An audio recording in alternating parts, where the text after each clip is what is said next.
በስመ አብ ወወልድ ወመንፈስ ቅዱስ አሃዱ አምላክ አሜን።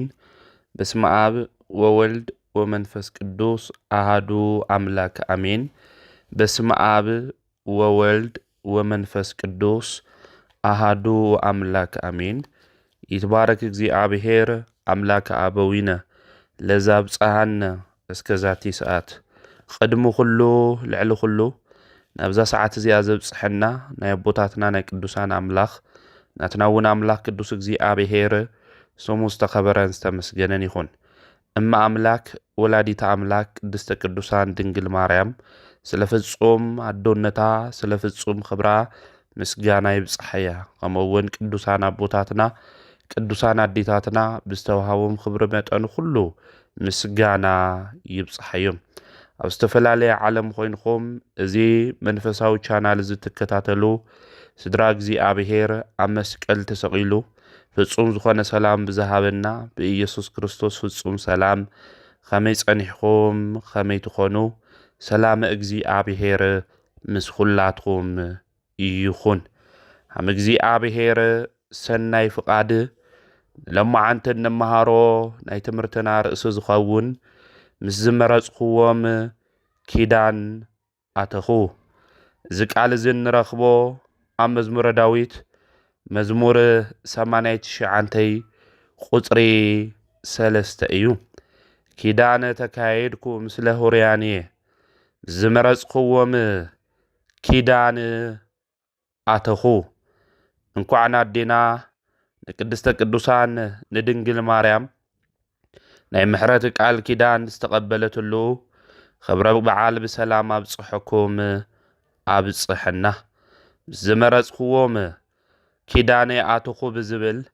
ኣምላኽና ቅዱስ እግዚአብሔር ንህይወትና ዝረብሕ ንዓና ድማ ዝጠቅም ቃሉ ንከምህረና ናቱ ቅዱስ ፍቃድ ይኹነልና። ኩሉ ሻዕ ዓመት የካቲት 16 ክመጽእ እንተሎ ናዴና ናይ ቅድስተ ቅዱሳን ናይ ድንግል ማርያም ናይ ምሕረት ቃል ኪዳን ተቐበለትሉ ዓመታዊ ክብረ በዓል እዩ። ብዚ ዓመታዊ ክብረ በዓል መሰረት ድማ ኪዳነ ማለት እንታይ እዩ? ናዴና ቅድስተ ቅዱሳን ድንግል ማርያምስ እንታይ ዓይነት ኪዳን እዩ ኣትይላ ልብል ሃም እግዚአብሔር ፍቃድ ክንመሃሃር ኢና። ኪዳን ማለት እንታይ ማለት እዩ? ኪዳን ማለት ውዕሊ ስምምዕነት ማለት እዩ። እግዚአብሔር ምስ መን እዩ ስምምዕነት ገይሩ? ምስ መን እዩ ውዕሊ ገይሩ ክንብል እንተለና እግዚአብሔር ምስ ዝመረጾም እዩ። እግዚአብሔር ምስ ዝሓረዮም እዩ። እግዚአብሔር ዝመርጾም እግዚአብሔር ዝሓረዮም ድማ መን እዮም ክንብል እንተለና ሃይማኖቶም ዝሓለው ንዑ ድማ ዘምልኹ እዮም። እግዚአብሔር ቃል ኪዳን ዝኣትው ምስቶም ዝመረጾም እቶም ዝመርጾም ድማ ሃይማኖቶም ዝሓለው ንዑ ድማ ዘምልኹ እዮም። ኣብዚ ኣብ መጽሓፈ ነገሥት ቀዳማዊ ምዕራፍ 8 ቁጥሪ 23 እቶም ሃይማኖቶም ዝሕልው ንኡ ድማ ዘምልኹ ምስኣቶም ድማ እግዚአብሔር ምሕረቱን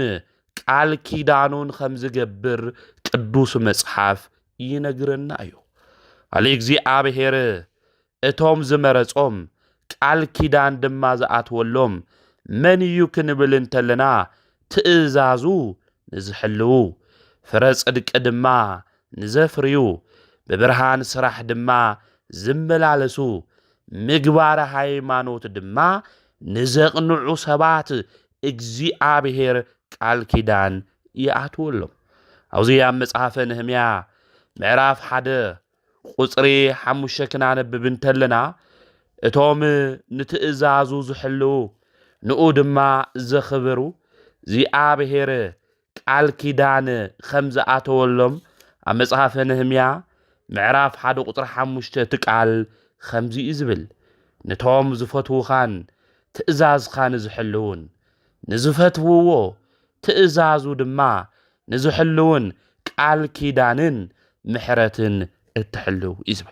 سلازي اجزي آبهير نتوم زفتوو تأزازو دما نزخبرو بفقر دما نزملخوو زي آبهير قال كيدان ياتو سلازي اجزي آبهير قال كيدان زاتو مس زمرصوم مس زحاريوم ሃይማኖቶም ዝሓለው ንዑ ዘምልኹ ትእዛዙ ዝሕሉ ፍረ ጽድቂ ንዘፍርዩ በብርሃን ስራሕ ዝመላለሱ ምግባረ ሃይማኖት ንዘቕንዑ እግዚአብሔር ቃል ኪዳን ይኣቱ መላኽና ቅዱስ እግዚአብሔር ምስ ብዙሓት ቃል ኪዳን ገይሩ እዩ ንብዙሓት ድማ እግዚአብሔር ቃል ኪዳን ኣትዩ ወገናተይ በብዘመናቱ مزفتو بمنجدو بصدق منجد نزخدو ناي صدق صراح دما نزسرحو እግዚአብሔር ቃል ኪዳን አትዩ ትናይ መጀመሪያ ቃል ኪዳን አዳምዩ አቦና አዳም ናይ እግዚአብሔር ድምጽ ገዲፉ ና ዲያብሎስ ድምጽ ምሰምዐ ኣብ ልዕሊኡ ናይ ሞትዩ አቦና አዳም ተፈሪድዎ ካብ ሕግ እግዚአብሔር ስለዝወፀ ኣይትግበር ዝበሎ እግዚአብሔር ስለዝገበረ አቦና አዳም ሞት ኣብ ልዕል ሞት ተአውጅሉ እዩ አውዝ እዋን እዚ እግዚአብሔር ድማ በፍጥረታቱ ዘይጭክና አምላኽ ይሞ ቃል ኪዳን አተወሉ ካብ ደቅኻ ተወሊደ ከድሕነካ እየ ኪዳነ አዳም እንብሎ እዚ እዩ ማለት ምስ አቦና አዳም እግዚአብሔር ዘአቶ ቃል ኪዳን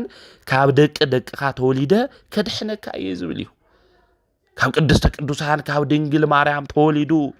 ነድህነት ዓለም ነቤዛ ዓለም ኣብ መስቀል ተሰቂሉ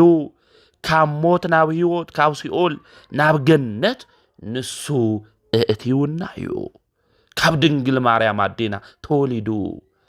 ምክንያት ዲህን እንብላ አዴና ቅድስተ ቅዱሳን ድንግል ማርያም ንዙ እዩ ናይ ቦና ናይ አዳም ተስፋታቱ ሁሉ ካብ ድንግል ማርያም ተወሊዱ ካብ ደቅኻ ተወሊደ ከድሕነካ እየ ስለዝበሎ ስለዚ ላቦናና አዳም ቃል ኪዳን አትዩሉ ቃል ኪዳኑ ድማ ፈጺሙሉ እዩ ካሊ እግዚአብሔር ቃል ኪዳን ምስመን እዩ አትዩ ክንብል እንተልና ምሳቦና ኖህ እዩ ኪዳኖ ኖህ ተባሂሉ ድማ ይጽዋዕ አኦሪት ዘፍጥረት ምዕራፍ 6 ክናንብብ እንተልና ኣብ ምድሪ ዝነበሩ ሰባት ኃጢአት ገበሩ ክፍአት ገበሩ ንእግዚአብሔር ዘይእዘዙ ትውልድ ኾኑ መላኽና ቅዱስ እግዚአብሔር ድማ ንኖህ ይልኢኽዎ ንኖህ እግዚአብሔር ክልእኾ እንተሎ ኣብቲ ዘመን እሱ ዝነበሩ ሰባት እቲ ካብ እግዚአብሔር ዝተልአኸ ጻድቕ ኖህ ክሰምዕዎ ኣይኸኣሉ ናይ ባዕሎም ስራሕ ናይ ባዕሎም ድሌት ናይ ባዕሎም ፍትወት እዮም ኣብቲ ዘመን እሱ ዝነበሩ ሰባት ዝፍጽሙ ነይሮም ስለዚ እግዚአብሔር ንኖህ መርከብ ንክሰርሕ ንምድሪ ድማ ብማያ ኣይ እግዚአብሔር ከም ዘጥፍኣ ንኖህ ነገሮ ኖህ እውን ምስ ደቁ ኮይኑ መርከቡ ሰርሐ ኣብቲ ዘመን እሱ ኖህ ኣብ ቅድሚ እግዚአብሔር ሞጎስ ዝረኸበ እዩ ነይሩ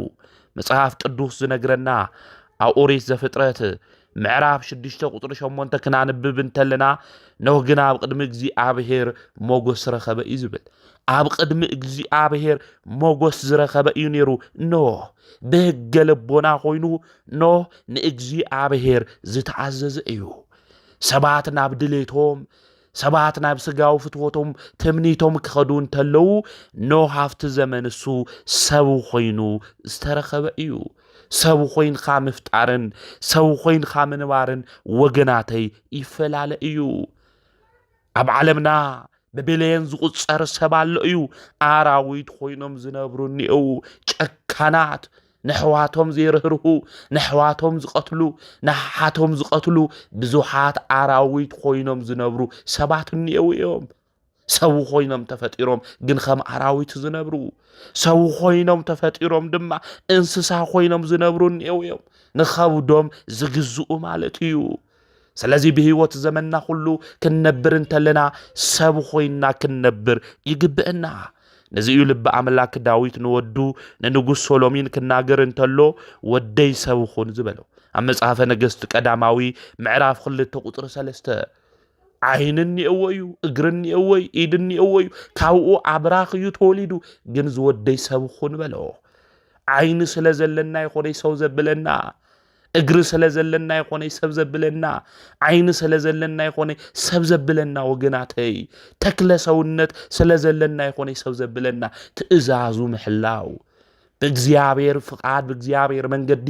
ምኻድዩ በቅድስና ምኻድዩ በንጽህና ምኻድዩ ሰብ ዝገብሮ ነሁውን በጽድቅ መንገዲ ይኸድ ስለ ዝነበረ ኣብ ቅድሚ እግዚአብሔር ሞገስ ረኺቡ ንእግዚአብሔር ዝእዘዝ ሰብ ዝኾነ ሰብ እዩ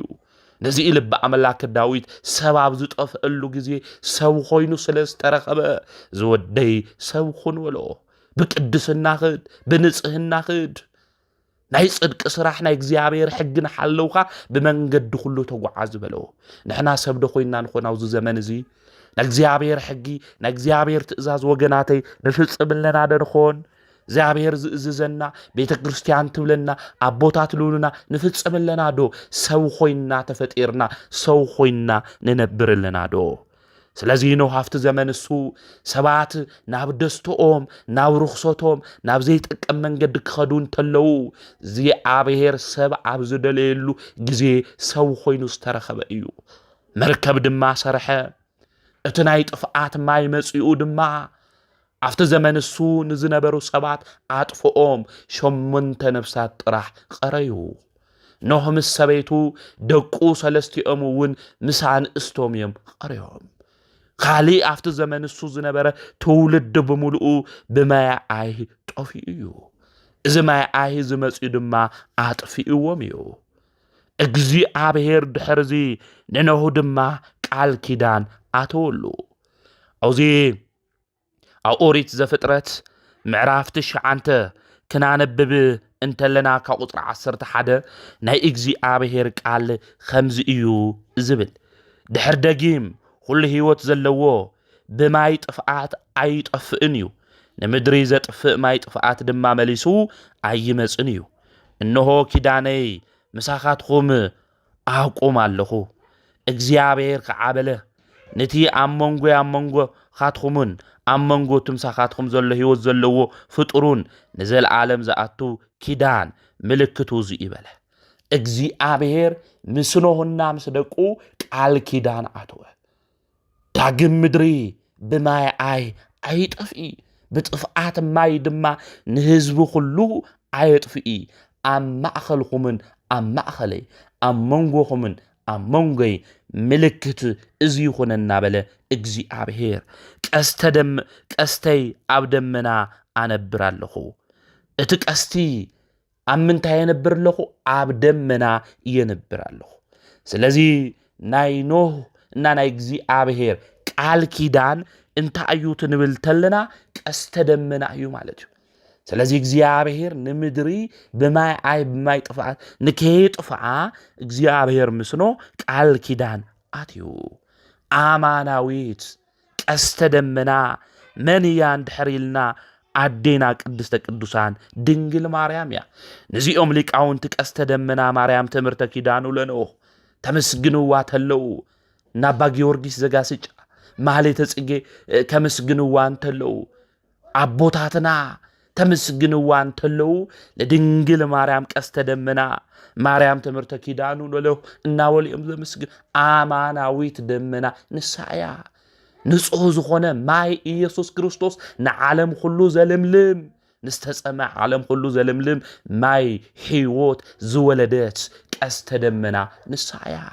ኣንቲ ዘበኣማን ደመና ኮይና ንብላ ሊቁ ቅዱስ ኤፍሬም ትናገር እንተሎ ስለዚ ናይ ኖህ ቃል ኪዳን ዝተፈጸመ ብድንግል ማርያም እዩ ምክንያት ድህን ንብላ እውን ንዚ እዩ ዝናብ ቅድሚ ምዝናቡ ደመና ኢና ንርኢ እቲ ሓቀኛ ደመና ዝናብ ድማ ዝተሸከመት በማህፀና ድማ ዝወሰነቶ ብድንግልና ጸኒሳ ብድንግልና ድማ ማይ ህይወት ዝኾነ ዝናብ ኢየሱስ ክርስቶስ ዝወለደት ኣዴና ቅድስተ ቅዱሳን ድንግል ማርያም እያ ስለዚ ኣዴና ቅድስተ ቅዱሳን ድንግል ማርያም ናይ ምሕረት ምልክትና እያ ቅድስተ ቅዱሳን እያ ወላዲት አምላክ እያ በአምላክ ህሊናት ሓሲባ ዝነበረት እያ ካልኣይ ሰማይ ዝተባሃለት እያ بنبيات عندبت ببزوح مثالي تنبيت استنقرلا أملاخنا مدحانيتنا إيسوس كريستوس بدنجل الناس النساء بدنجل الناس ولدت حزيلات تودما استسددت سجانا أكليلنا موغوسنا خبرنا آماناويت كستدمنا أدينا قدست قدوسان دنجل مريم ስለዚህ ሊቃውንት ንዚኦም ናዴና ቅድስተ ቅዱሳን ድንግል ማርያም በብዙሕ ዝማሬ ዘመስግንዋ ንስሐ ቁራሪተ መዓትያ ንስሐ ምዕራገ ጸሎትያ ሰዓሊተ ምህረትያ መዝገበ ምህረትያ ሙዳየ እፍረትያ እማ አምላክ እመ ብርሃን ናይ ሰላም አዶ ናይ ፍቅር አዶ ናይ ትንሣኤን ናይ ህይወትን አዶያ ድንግል ማርያም አማናዊት ቀስተ ደመና ቀስተይ ድማ ኣብ ደመና ክገብርየ እሱ ክትርእን ተለኹም ኣነ እውን ቃል ኪዳነይ ክሕስብ ክዝክር የበለ እግዚአብሔር ለኖህ ከኣትወሉ እንተሎ ናይ ኖህ ቃል ኪዳን ብድንግል ማርያም ኣቢሉ እዩ ተፈጺሞ ናምላኽና ቅዱስ እግዚአብሔር ምስ ለኖህ ቃል ኪዳን ኣትዩሉ ነይሩ ዳግም ዛ ምድር እዚኣ بماي طفعت يطفعي بماي اي طفعي قال كيداني دما منغوخان ام منغو يغبر له يلو قستدمنا እግዚአብሔር ملكت دما جبره خالي قال كيدان ملك صديق يو ناي سلام نغوس نبلو ناي صدق حلقان نبلو ملك صديق يو ابونا ابراهام تمصن تلون استبركت صوا كوتيت حزو استقبلوا ايو ملك صديق نا ኢየሱስ ክርስቶስ ምሳሌ እዩ ملك صديق ህብስተ በረከት ጽዋ ኮቴት ሒዙ ሃም ተቀበለ ሁሉ መድኃኒት ንሱ ኢየሱስ ክርስቶስውን አው ቀራንዮ ተሰቂሉ ባዕሉ መስዋዕቲ አቅራዊ መስዋዕቲ ተቀባል ባዕሉ መስዋዕቲ ኮይኑ ንዓለም ሁሉ እንታይ ገይሩ ማለት እዩ አድሒን እዩ ማለት እዩ खाሊ ኪዳነ አብርሃም እዩ ላቦና ለአብርሃም እግዚአብሔር ብዙሕ ቃል ኪዳን እዩ አትዩሉ ናይ ምድሪ አሕዛብ አኻ ክባረኹ እዮም ኢሉ እግዚአብሔር ቃል ኪዳን አትዩሉ እዩ ግዝረቱውን ናይ ጥምቀት ምሳሌ ነይሩ እዩ ነዚና አዴና ቅድስተ ቅዱሳን ድንግል ማርያምውን ንጽሂት ድንኳን ናይ አብርሃም ድንኳን እናበልና አዴና ቅድስተ ቅዱሳን ድንግል ማርያም ንጽዋዓ ኢና ማለት እዩ አብርሃም ገዛ ስላሴ ተረኺቦም ቅድስተ ቅዱሳን ድንግል ማርያምውን መድኃኒት ንሱ ኢየሱስ ክርስቶስ ትጸንስተላ መልአኩ ቅዱስ ገብርኤል አውዚ አው ሉቃስ ወንጌል ምዕራፍ 1 ክናነብብ እንተለና ከምዚሉ እዩ መልአኩ ንሱ ቅዱስ ገብርኤልን ከብስራ እንተሎ ላዲና ቅድስተ ቅዱሳን ድንግል ማርያም ንእግዚአብሔር ኃይሊ ኣብ ልዕሊ አመጽዩ ሐምል ጽልላ ነጊሩዋ እዩ ከብስራ እንተሎ ቅዱስ ገብርኤል ማለት እዩ ንሳውን ሐሜሉ ዝኮን ይኽእል እዩ ኢላ ተናገሮ እንተላ እቲ መልአኹውን ከምዚ ኢሉዋ መንፈስ ቅዱስ ናባኺ ክመጽ እዩ ኃይሉ ልዑል እግዚአብሔር ክጽልለክ እዩ ኢሉ ስለዚህ ካባኺ ዝውለድ ቅዱስ እዩ ወድ እግዚአብሔር ክበሃል እዩ ኢሉ ተናጊሩዋ እዩ ማለት እዩ ስለዚህ አዴና ቅድስተ ቅዱሳን ድንግል ማርያም መንፈስ ቅዱስ ናባኺ ክመጽ እዩ ተባሂላ ኃይሉ ልዑል ተባሃለ እግዚአብሔር ክጽልለክ እዩ ኢሉውን ተናጊሩዋ ስለዚህ ንጽሂት ድንኳን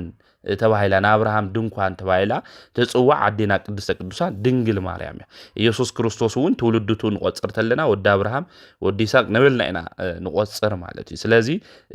ላቦና ለአብርሃም እግዚአብሔር ቃል ኪዳን አትዩሉ ቃል ኪዳኑን አብርሃም ውል ተፈጸመ በድንግል ማርያም አቢሉ እዩ ተፈጽሞ ማለት እዩ ተሐምሻይ ኪዳነ ሙሴ እዩ ላቦና ሊቀ ነቢያት ቅዱስ ሙሴ ክልተ ጽላት ሄይዎ ነይሩ ጽላተ ዘሙሴ ኢልና ንጽዋዓውን አዴና ቅድስተ ቅዱሳን ድንግል ማርያም አፍተ ጽላት ንእግዚአብሔር ቃል ሃም ተጽሐፈሉ ሁሉ አካላዊ ቃል ኢየሱስ ክርስቶስውን ኣብ ድንግል ማርያም ማህፀን እንታይ ኮይኑ እዩ ሓዲሩ እዩ ማለት ሓዲሩና ሐቀኛ ወይም አማናዊት ጽላት ወይም ታቦት ኢልና ንጽዋዓ አዴና ቅድስተ ቅዱሳን ድንግል ማርያም ያና ኪዳን ሙሴውን አትዩኒር ኪዳነ ሙሴ እንብሎ እዚ ማለት እዩ ኪዳነ ዳዊት ድማን እዩ كدان داويت تأيو كنبل انتلنا أوزي مزمور 131 كاو قطري 11 جميرنا كنا نبب انتلنا እግዚአብሔር ንዳዊት حمل محللو እዩ ቅዱስ መጽሐፍ ልነግረና ለዳዊት እግዚአብሔር حمل محللو تمحላ ድማ እንታይ ምዃኑ ክንምልከቶ ኢና አውዚያ መዝሙር 132 ቁጥር 11 እግዚአብሔር ንዳዊት በሐቅ መሐለ አይናስሐውን ከምዚ ኢሉ ካፍሬ ኸርስኻ አው ዙፋንኻ ከቅምጥ እየ አው ዙፋንኻ ታይገብርየ ከቅምጥ እየ ولدኻ ኪዳነይ ንተዘምህሮ ምስክራተይ እንተሐልዮም ደቆም አው ዙፋንኻ ንዘላለም ከቅሞጥ እዮም እና ካብ ኸብድኻ ዘርኢ ኢሉ ኢልናገር ማለት እዩ እና ካፍሬ ከርስኻ አው ዙፋንኻ ከቅምጥ እየ ኢሉ እዩ ተናጊርዎ ማለት እዩ ስለዚ ላቦና ለዳዊት ለአተወሉ ቃል ኪዳን እዚ እዩ እዚ ቃል ኪዳን እዚ ድማ መልአኩ ቅዱስ ገብርኤል መጽኡ ከብስራተሎ ላዴና ለቅድስተ ቅዱሳን ለድንግል ማርያም ለተናገራ ቃል ከምዚሉ እዩ ቅዱስ ገብርኤል ላዴና ቅድስት ድንግል ማርያም ተናጊርዋ ንሱ ዓውይ ክኸውን ወደሉል እግዚአብሔር ክበሃል እግዚአብሔር አምላክ ድማ ዝፋን አቦ ዳዊት ክዎ እዩ ኢሉ እና ናይ አቦና ዳዊት ዝፋን ክዎ እዩ ተዋይሉ ተነጊሩና በትንቢት ተነጊሩ ነው ትንቢት ድማ ተፈጽሙ እዩ ማለት እና አምላክና ቅዱስ እግዚአብሔር ላቦታትና ለአተወ ቃል ኪዳን ፈጽሙሎም ዘም ሽድሸ ኪዳናት እዚኦም እግዚአብሔር አምላክ ፈጽሙ ወይ እንዲያውም በተዘመን እሱ ዝነበሩ አቦታት ትጽልይ ተለው ስለ አብርሃም ይልኻ ስለ ይስሐቅ ይልኻ ስለ ያዕቆብ ለአተኻዩ ቃል ኪዳን ይልኻ መሐረና ይሎም እዮም ልጽልዩ ነይሮም ትናመወዳእታ ኪዳን እንብሎ ኪዳነ ምህረት እዩ ናዙ ሁሉ በፈላይ ለሙዓንቴካት 16 ሓደ እናኸብሮ ኪዳን አቦታትና ዝተፈጸመሉ ዕለት እዩ ኪዳነ ምህረት ማለት ቅድስተ ቅዱሳን ድንግል ማርያም ና ምህረት ቃል ኪዳን ተቀበለት ስለልኾነት እዩ ኪዳነ ምህረት ኢና ንጽዋዕና ባዴና ቅድስተ ቅዱሳን ድንግል ማርያም ካባል ተወለደ ኢየሱስ ክርስቶስ ና ሁሉም ኪዳን ተጊሩ ወይ ፈጽሙ ወይ ማለት እዩ ፈጽሙ ወይ ምስ ሁሉም ተማሐይሉ ምስ ሁሉም ቃል ኪዳን አትዩ ቃል ኪዳኑ ለአተው ሁሉ ድማ ፈጽሙሎም እዩ ፈጽሙሎም እና የካት 16 ናኽብር ተለናት ሓደ ኪዳን አቦታትና ዝተፈጸመሉ ዕለት እውን ምዃን እዩ ኪዳነ ምህረት አዴና ቅድስተ ቅዱሳን ድንግል ማርያም ብለሙዓንቲ ቃል ኪዳን አትይላይ ና ምህረት ቃል ኪዳን አትይላይ አዴና ቅድስተ ቅዱሳን ላመቃብር ላጎልጎታ ኸይዳ ላውና ኢየሱስ ክርስቶስ ትጽልይ እያ ነይራ አይሁድ ድማ ላኡል ከይትኸድ ይገብሩዋ ነይሮም ነገር ግን ናይ ወዳ ና ኢየሱስ ክርስቶስ መለኮት ሃምጋረጃ ኮይኑዋ ላፍት ቦታ ሱ ኸይዳ ትጽልይ ነይራ አኡ ትጽልይ ተላ ድማ ካብ ሰማያት ወሪዱ መላእክቱ ሁሉ ዓጅዎ ካብ ሰማያት ወርድ ተሎ አደይታይ ክገብረልኺ ወላ ማለት ንሳውን ፍጥረታት ሁሉ መሐረለይ ወለቶ ሸምኹል ጸውዕ ዝኽርኽል ገበረ ክምሕረልኺ ኢሉ ድማ ቃል ኪዳን ላዴና ለቅድስተ ቅዱሳን ድንግል ማርያም አትይላ እዩ ማለት አትይላይ ስለዚ ንሕና ህይወት ዘመንና ሁሉ ትጨንቀና ተሎ ተንሐዝን ተለና ብዙሕ ነገር ትኾን ተሎ ኪዳነ ምህረት አደይ ሓደራ ከምስ ወድኻ ተዓርቅኒ ኢልና ናዴና ና ቅድስተ ቅዱሳን ድንግል ማርያም ለአተወ ቃል ኪዳን ተመልከት ኢልና እግዚአብሔር አምላክና እውን ክንለምኖ ይግበአና ብንኡ የሆነይ በቶም ቅዱሳን አቦታት እንውለም እንኳ ኪዳኖም እናዘከረ ለአተወ ቃል ኪዳን እናዘከረ ካብል ነበረ ስጋው ነገር ካፍት ዝመጾም መቅሰፍቲ እግዚአብሔር የድሕኖም ነይሩ ላዴና ለቅድስተ ቅዱሳን ለአተወላ ቃል ኪዳን ድማ በስጋ ጥራሕ የሆነ በነፍስናውን እንድሕነል እዩ ማለት ና ምህረት ቃል ኪዳን እዩ ህይዋ ማለት አዴና ቅድስተ ቅዱሳን ስለ ቃል ኪዳን እንዲያማውዚ አው ሉቃስ ወንጌል ምዕራፍ 1 ቁጥሪ 54 እስከ 55 ትናገርተላ ከምትን አቦታትና አብርሃም ንዘርኡ ዝነገሮም ንዘላለም ምሕረቱ እናዘከረ ኢሉ ና እግዚአብሔር ንዘላለም ምሕረቱ ናይምታይ ነገር ነዘከረ ኢላ ቃል ኪዳኑ ነዘከረ ስለዚህ እግዚአብሔር ለአተወ ቃል ኪዳን ይዝክር እዩ ማለት ያ ይዝክር ስለዚህ ላዴና ለቅድስተ ቅዱሳን ድንግል ማርያምን ቃል ኪዳን አትይላይ ለአብርሃም ለይስሐቅ ለያዕቆብ ካይሎም ለድሕኑ እንድሕር ነይሮም ካብ ስጋው ነገሮም ካብ ፈተናታቶም ሁሉ ቃል ኪዳን ዘክር ነውሉ የሽንፉ ይስዕሩ ሐምል ነወሩ ሁሉ ሹምኑ ጸውዕና እንድሕር ለሚናዮ እሱ ለአና አይጭክነልናይ አውዚ ኣብ መዝሙረ ዳዊት መዝሙር 73 ቁጥሪ 19 ክናንብብ ተለና ነታ እትግዝእልኻ ነፍሲ ንአራዊት ይተሃባ ታ ትግዝእልኻ ነፍሲ ሕሊፍኻ ንመን ይተሃባ ለአራዊት ይተሃባ ንነፍስቶም ሽግረኛታትኻ ንሐዋር ወይ ትረስዕ ኢሉ ናይ ምድሪ ናይ ጸልማ ስፍራታት ብገዛው ተሓጣን ተመሊአን እየሞ ናብ ኪዳንኻ ተመልከት ኢሉ ናግዚኣብሔር ናብ ኪዳኑ ይምልከት እዩ ናብ ኪዳኑ ይርእዩ ለኣተወ ቃል ኪዳን ድማ የስታውስ እዩ ማለት እዩ ስለዚ ኣዴና ቅድስተ ቅዱሳን ድንግል ማርያም ኣቁራሪተ መዓስ ሃሊተ ምሕረት ቅድስተ ቅዱሳን ድንግል ማርያም ወላዲተ ኣምላክ ሹማ ክንጽውዓ ይግብአና ማለት ናብ ኪዳን ከተመልከት ናብ ምሕረት ቃል ኪዳን ተዋውን እሳ ስለልኾነት ኣዴና ቅድስተ ቅዱሳን ድንግል ማርያም ድማ ብትናይ ምሕረት ቃል ኪዳና ወዳ ኢየሱስ ክርስቶስ ምእንቲ ምሕረቱም ሰላሙም ፍቅሩ ምእንቲ ክዕድለና ምክንያቱ ዘመኑ خفوء زمن ينالنا حواو العلا حواو حفتاو العلا حفت لتجخخنلو خبيد لخونه فقر الطفقلو سلام الطفقلو زمننا غزينا لنا زابير دمو كدحننا تلو ببزح منقد يو لدحننا حدا دما بنانو قال كيدان زابير تاي غبرنا يدحننا سلازي عاوز زمن زي كنصلي يلقبنا غزينا لእግዚአብሔር ሄብና زابير دما لاوانا كملكت لاوانا لكري لنو لاتو قال كيدان دما ምእንቲ كملكت او املاخنا محرنا نبلنا لاملاخنا لእግዚአብሔር كلمن ግን መብዛሕቲና ውዝ ግዜ እዚ ግዜ ይብለይና ባሪያ ኮይና ንጎይታ ግዜ ልሳአና ኢና ማለት እዩ ሃሜሉ ሓደ ሰብ ንጎይቱ ግዜ ክስእን ልኽእል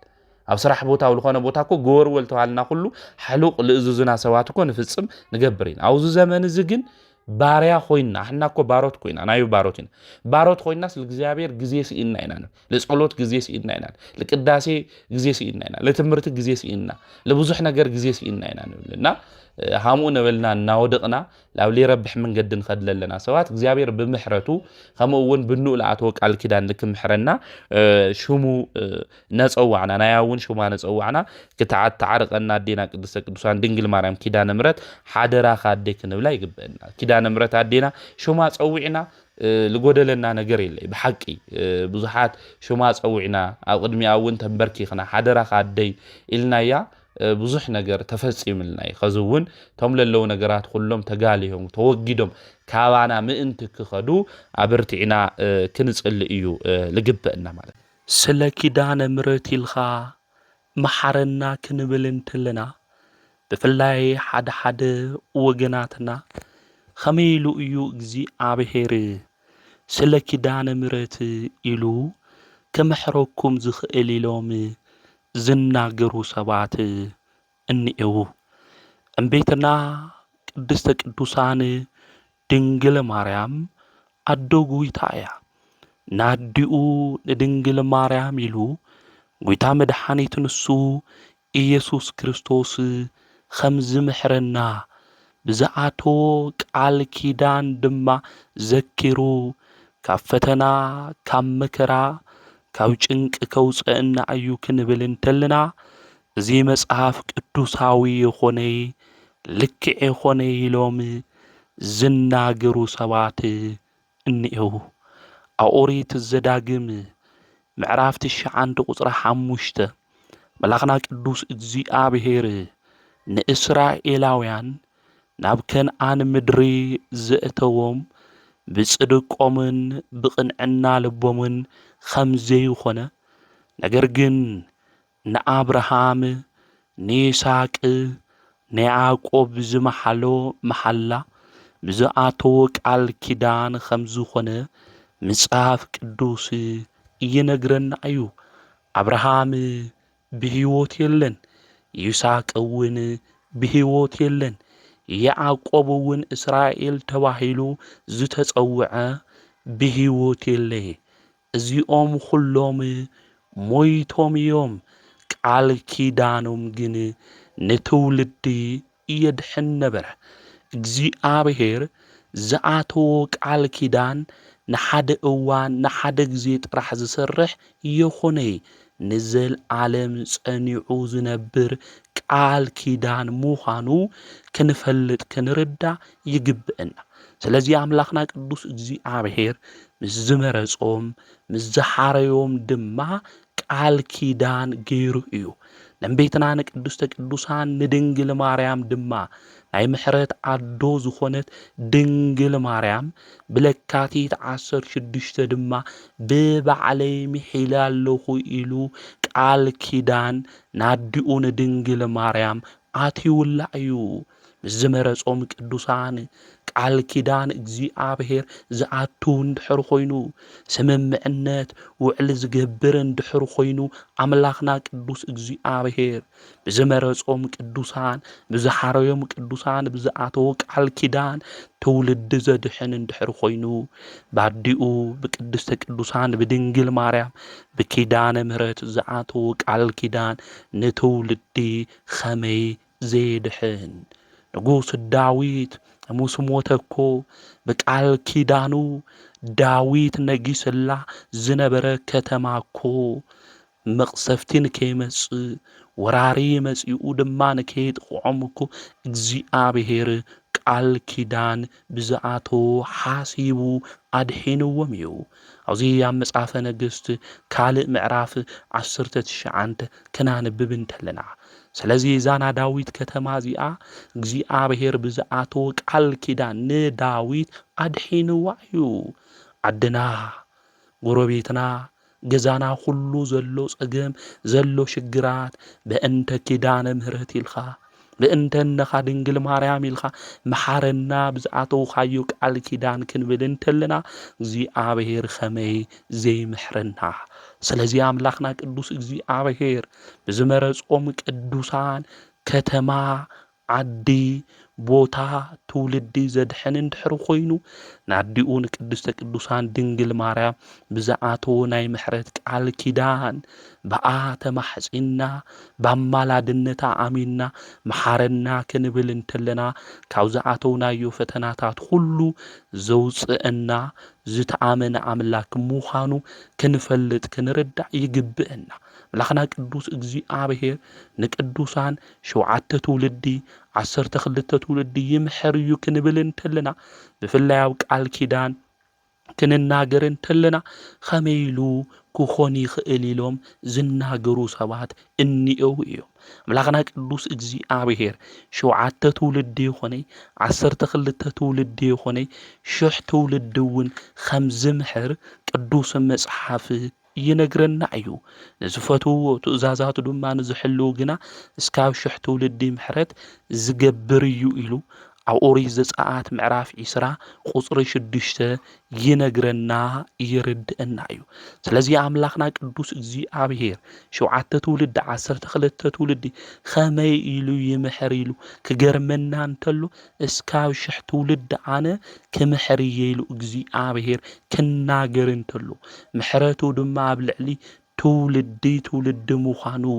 ንኣብርሃምን ንዘርኡን ዝነገሮም ንዘለዓለም ምሕረቱ እናዘክረ ንእስራኤል ባሪኡ ድማ ከም ዝተቐበለ ቅዱስ መጽሓፍ ይነግረና ይርድአና እዩ። ስለዚ ኣምላኽና ቅዱስ እግዚኣብሔር ዝመሓሎ መሓላ ዝኣተዎ ቃል ኪዳን ዘይርስዕ ኣምላክ ምዃኑ ዘይዓጽፍ ኣምላክ ምዃኑ ኪዳኑ ክንፈልጥ ክንርዳእ ይግብአና። ቤትና ቅድስተ ቅዱሳን ድንግል ማርያም ካብዞም ዝጠቐስናዮም ቅዱሳን ሁሉ እትበልጽ ኣዶ እያ። ከአብርሃም ትበልጽ እያ፣ ካብ ይስሐቅ ትበልጽ እያ፣ ካብ ዳዊት ትበልጽ እያ፣ ካብ ሁሎም ቅዱሳን እምቤትና ድንግል ማርያም ትበልጽ እያ። ዳዊት ተተመረጸ ንእስራኤላውያን ንክገዝእ እዩ። ሙሴ ተተመረጸ ንእስራኤላውያን ክመርሕ እዩ። አብርሃም ተተመረጸ ካብ አምልኮተ ጣዖት ናብ አምልኮተ እግዚአብሔር ንከምጽእ እዩ። ድንግል ማርያም ዝተመረጸት ግን ካብኣ መድኃኒት ንሱ ኢየሱስ ክርስቶስ ንክውለድ ተወሊዱ ድማ ትውልድ ምእንቲ ከድሕን እዩ። ኣዶ ጎይታ እያ ንሳም ቤትና ቅድስተ ቅዱሳን ድንግል ማርያም። ስለዚ ዞም ዝተመረጹ ቅዱሳን እዚኦም እግዚአብሔር ቃል ኪዳኑ ዘኪሩ ምሕረት ካብ ገበረ ቅዱሳት መጻሕፍቲ ክነግሩና እንተለው ኣዲኡ ንዝኾነት ንድንግል ማርያም ለሚናቶ ተማሐጺናቶ ምሕረት ዘይገብር ኣምላኽ ከምዚ ይኾነ ክንፈልጥ ክንርዳእ እዩ ዝግብአና። ስለዚህም ቤትና ቅድስተ ቅዱሳን ድንግል ማርያም ካብ ኩሎም ቅዱሳን ክብራ ይበልጽ እዩ። የአቢ ክብራ ለማርያም እንኩሎም ቅዱሳን ኩልሻዕ ውዳሴ ማርያም ጸሎት ክንገብር እንተለና ናይ ድንግል ማርያም ክብሪ ካብ ኩሎም ቅዱሳን ይበልጽ ኢልና ንናገር ኢና። አብርሃም ኣብ ገዝኡ እግዚኣብሔር ኣስተኣናጊዱ እዩ እግዚኣብሔር ኣብ ገዝኡ ካብዛ ዝተኣናገደ አብርሃም ገዝኡ ዝኾነት ድንግል ማርያም ትበልጽ እያ ንእግዚኣብሔር ታቦት ኢሉ ዝዘመረ ዳዊት ንእግዚኣብሔር ታቦቱ ዝኾነት ድንግል ማርያም ትበልጽ እያ ስለዚ ናይ ድንግል ማርያም ቃል ኪዳን ካብ ሁሉ ይበልጽ እዩ ናይ አቦታትና ተስፍኦም ዝነበረ ቃል ኪዳኖም ዝነበረ ኪዳነ አዳም ኪዳነ አብርሃም ኪዳነ ኖህ ኢልና እንጽውዖም ሽዱሽተኦም ኪዳናት ተስፋ አበው ዝተፈጸመ በቤትና ቅድስተ ቅዱሳን ብድንግል ማርያም እዩ እዛም ቤትና ቅድስተ ቅዱሳን ድንግል ማርያም ድማ በለካቲት 16 እግዚአብሔር ቃል ኪዳን አትዩላ እዩ ቤትና ቅድስተ ቅዱሳን ድንግል ማርያም ወዳ መድኃኒት ንሱ ኢየሱስ ክርስቶስ ናብ ዝተቀበረሉ መቃብርና ኸደት ትጽሊ ነይራ እያ ኣብ ጎልጎታ አይሁድ ድማ ብምንቀኝነት ኣብ ልዕሊኣ ጥቃት ከብጽሑ ይሓስቡ ነይሮም እዮም ከምቲ ዝተማሃርናዮ ቀዲምና ማለት እዩ ቤትና ድንግል ማርያም ድማ እግዚአብሔር በመላእክቱ ገይሩ ናብ ሰማያት ወሲድዋ እዩ ናብ ሰማያት ኸይዳ ናይ ቅዱሳን መንበሩ ሁሉ ተመልኪታ ሪአያ ቤትና ቅድስተ ቅዱሳን ድንግል ማርያም ከምኡውን ብኢድ ዲያብሎስ ኣብ ሲኦል ዘለው ነፍሳት ተመልኪታ ቤትና ድንግል ማርያም እንሓዘነት እያ ትጽሊ ነይራ ብለማዓንቲ ለካቲት 16 ብላኽና ንሱ ቅዱስ እግዚአብሔር እንታይ ክገብረልኺ ትደሊሉ ንቤትና ንቅድስተ ቅዱሳን ድንግል ማርያም ሓቲትዋ እዩ ንሳም ቤትና ቅድስተ ቅዱሳን ድንግል ማርያም ድማ ከምዚ ኢላ እያ ተናጊራ ሕዚ ጸሎተይን ልመናይ ስማዕ ቃለይ ድማ አድምጽ ኣነ ኣዴኻ ከምኡውን ኣገልጋሊኻ ዝልምነካ ስማዕ ዝኽረይን ዝገብሩ ብሰመይ ድማ ኣብያተ ክርስቲያናት ንዝሰርሑ ንዝጠመየ ዘብልዑ ንዝጸምአ ድማ ዘስትዩ ከምኡውን ክዳን ዘይብሉ ክዳን ዘልብሱ ንዝሓመመ ድማ ዝጉብንዩ ዝርዩ ንዝሓዘነ ድማ ዘረጋግዑ ንዝተከዘ ድማ ሓጎስ ይኹነልካ ዝብሉ ምስጋናይ ንዝጽሕፉ ደቆም ድማ ብሹመይ ንዝስይሙ በዓለይ ድማ ንዝገብሩ ብበዓለይ መዓልቲ ድማ ብባህሌት ንዘመስግኑ ዓይኒ ዘይረአየቶ እዝኒ ድማ ዘይሰምዐቶ ብሰብ ልቦና ዘይተሓሰበ ጽቡቕ ዋጋ ሃቦም ብኣማላድነተይ ዝተኣማመኑ ሁሉ ካብ ሲኦል ነጻ ጌርካ ውፅኦ እዮም ኢላም ቤትና ቅድስተ ቅዱሳን ድንግል ማርያም ምሳኻ ኮይነን ዝበጽሐኒ ጽምኢ ጥሜት መከራ ሁሉ ዘክር ኢላ ቤትና ቅድስተ ቅዱሳን ድንግል ማርያም ንወዳን ኢየሱስ ክርስቶስ ለሚናቶ እያ ብዛዓተው ኸለይ ቃል ኪዳን ጥራሕ ኢላ ይኾንቲኩ ቤትና ድንግል ማርያም ንወዳን ኢየሱስ ክርስቶስ እትልምኖ ንዓኻ ኢለ ዝተንከራተትኽዎ ብዛጥቦ ኻጥዋብተይ ኣብ ቅድሚኻ ድማ ብዝፈሰሰ ንብዓተይ እናበለት ቤትና ቅድስተ ቅዱሳን ድንግል ማርያም ብዛሓቆፉኻ እዳወይ እናበለት ንወዳ ንመድኃኒት ንኢየሱስ ክርስቶስ ኣዶ ብርሃን ትልምኖ እያ እዛ ናይ ምሕረት ቃል ኪዳን ዝተዋሃባ ቤትና ድንግል ማርያም ወዳ ድማ ጎይታና መድኃኒትና ኢየሱስ ከም ዝበልኹ ይኹነልኺ ቃል ኪዳን ድማ ኣትይወልኺ እየ በባዕለይ ድማ ምሒለልኺ ኢሉ ቃል ኪዳን አትዩላ እዩ ስለዚ ዛዶ ቅዱስ እግዚአብሔር ዝኾነት ቤትና ቅድስተ ቅዱሳን ድንግል ማርያም ናይ ምሕረት ቃል ኪዳን ዝሃባ ወዳንሱ ኢየሱስ ክርስቶስ እዩ ስለዚ ናይ ምሕረት ቃል ኪዳን ዝሃባ ወዳ ኢየሱስ ክርስቶስ እንደና ድንግል ማርያም ድማ ምስ ወዳ ምስ ኢየሱስ ክርስቶስ ከም ታማልደና ክንፈልጥና ክንርዳእ እዩ ዝግብአና ማለት እዩ ቤትና ቅድስተ ቅዱሳን ድንግል ማርያም አድኡ እያ አዲኡ ድንግል ማርያም ለሚናቶ ዘይሰምዕ ይኾነ ወዳ ማለት እዩ ይሰምዓ እዩ ታይ ክገብረልኺ ኢሉዋ እዩ ለምቤትና ንቅድስተ ቅዱሳን ድንግል ማርያም ናይ አይሁድ ሽማግለታት እኮ ለመድኃኒትና ኢየሱስ ክርስቶስ ለሚነሞ እኮ እዮም እቲ ሚእታ ሓለቃ ዝነበረ ሓሽከሩ ምስ ሓመመ ጎይታ ድማ ንክምሕረሉ ሽማግለታት አይሁድ ናብ ጎይታ ልኢኹ ነይሩ እዩ አውዛው ሉቃስ ወንጌል ምዕራፍ 7 ቁጥር 5 ክናነብብ እንተለና ጎይታ ድማ ንአይሁድ ሽማግለታት ሰሚዕዎም እዩ ንሳቶም ኣብያተ ጸሎትና ሰሪሕልና እዩ ዝበልናዮ ሰናይ ነገር ሁሉ ፈጺምልና እዩ ድኻታት ድማ ይፈትው እዩ ስለዚ እዚ ሚእቲ ሓለቃ እዚ ዝሓመመ ሓሽከር እኒአዎ እሞ ፈውሰሉ ኢሎም ናይ ኣይሁድ ሽማግለታት እኮ ለሚኖም ጎይታ ሰሚዑ ምሒሩሎም እዩ ናይ ኣይሁድ ሽማግለታት ሰሚዑ ጎይታ ምሕረት ካብ ገበረ ምስኡ ዝተንከራተተት መከራ ክቕበል እንተሎ ጎይታ መድኃኒት ኢየሱስ ክርስቶስ ዘይተፈለየት አዲኡ ቅድስተ ቅዱሳን ድንግል ማርያም ለሚናቶ ኸመይሉ ምሕረት ዘይገብር ኸመይሉ ሰላምና ዘይሂበና ኸመይሉ ጉድለታትና ዘይሞልእልና ወገናተይ ስለዚ ልቢልና ክንስተውዕል እዩ ዝግብአና ናብ ቤትና ቅድስተ ቅዱሳን ድንግል ማርያም ንለምና አማልድና አዶ ጎይታ ንበላ ሹማና ጸዋዕና ካብ ፈተናታት ሁሉ ክንሓልፍ ይግብአና ናይ ሓዊ ማዕበል ናይ ሓዊ ባሕሪ እናሓልፉ ካብ ጭንቀትና ካብ ሓዘንና ሁሉ ክነምልጥ እንኽእል በአማላድነት ቅድስተ ቅዱሳን ድንግል ማርያም ምዃኑ ክንፈልጥ ክንርዳእ እዩ ዝግብአና ቤትና ቅድስተ ቅዱሳን ድንግል ማርያም ኪዳነ ምህረት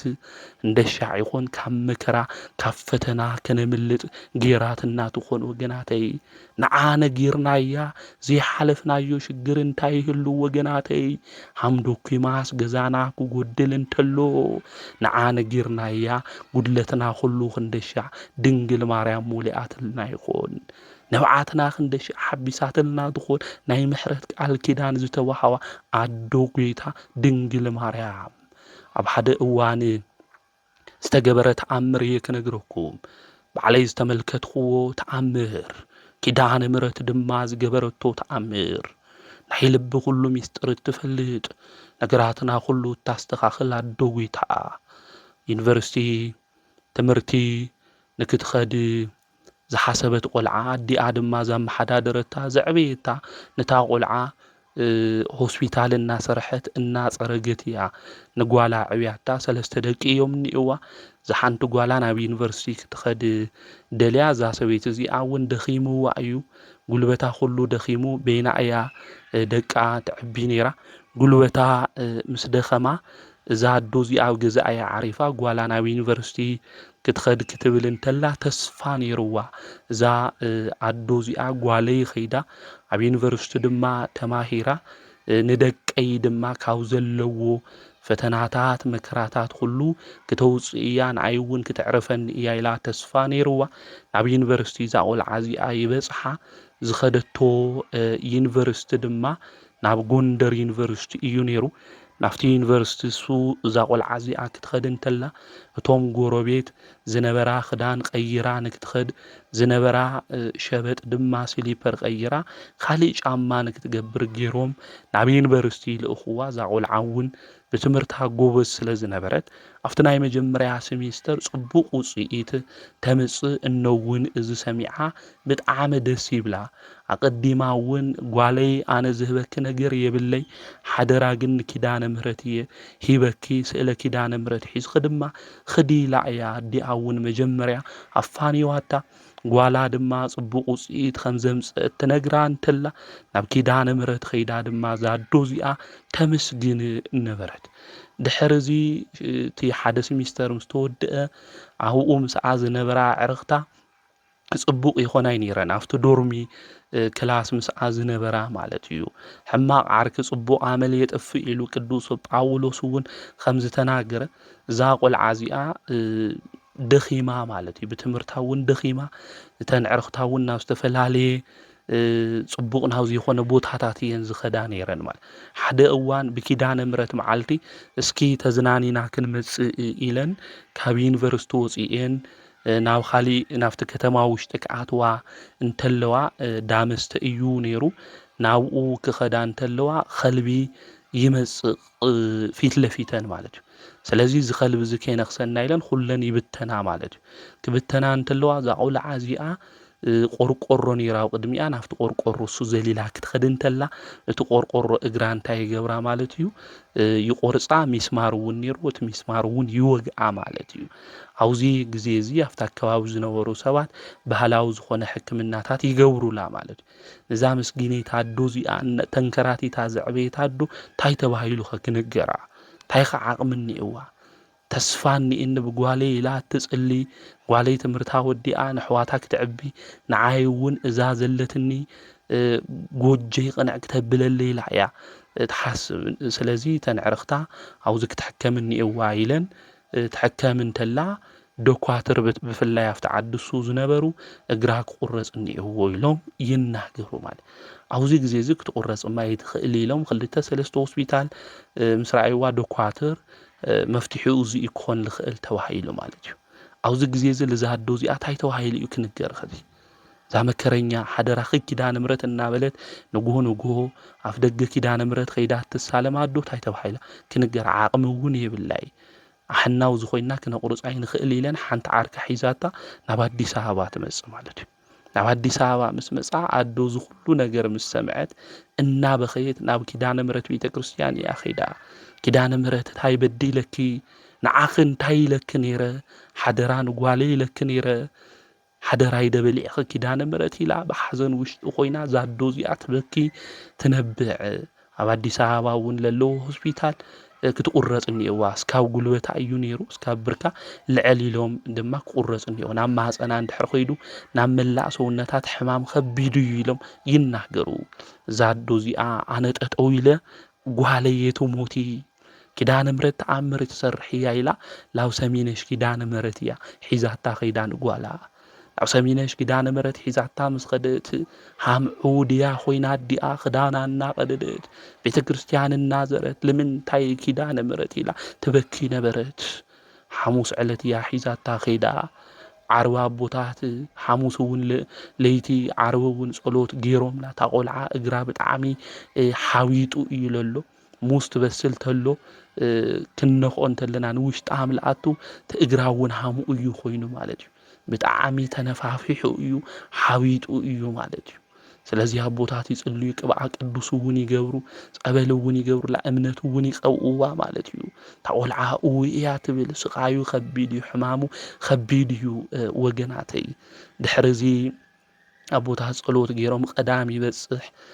ካብ ጉዕዞ እውን ዝመጹ ሰባት እኒኡ ካብ አዲስ አበባ ላብ ሰሚነሽ ልኸዱ ናይ እምነት ጸበል እውን ሰንበት እዩ ልብሃው ገድሊ ምሕዛል ልብሃል ስርዓት እኒኡ ኣብቲ ገዳም እዛ ቆልዓ እዚኣ ካብቲ ገድሊ ምሕዛል ኣትያ ኣቦታት ጸሎት ምስ ገበሩ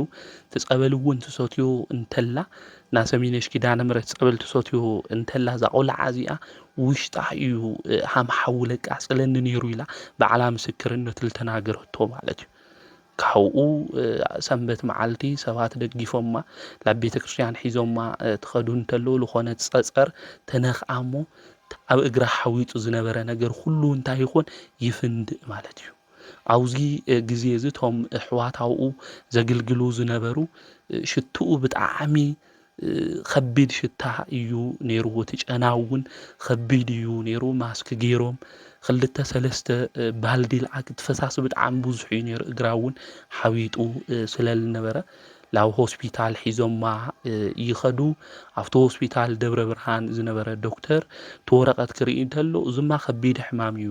እግርኺ እኮ ይቆረፅ ይልብል ክሪኣ እንተሎ መሊሱ ግን ዋ ኸዝማ ድሓና ንኢኺ